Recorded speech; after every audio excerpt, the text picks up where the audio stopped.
Jollibee Mukbang!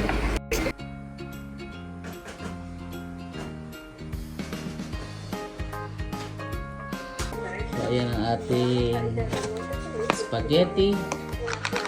Then, meron tayong 2-piece chicken. Ayan.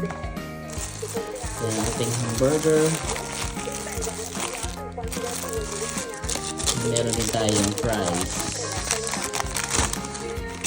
Ayan.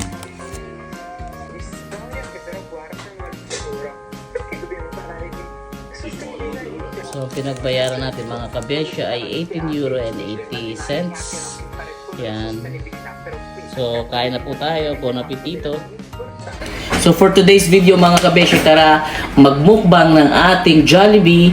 Ang hapsarap dito sa Rome, Italy. So, first meron tayong yum burger. Ayan.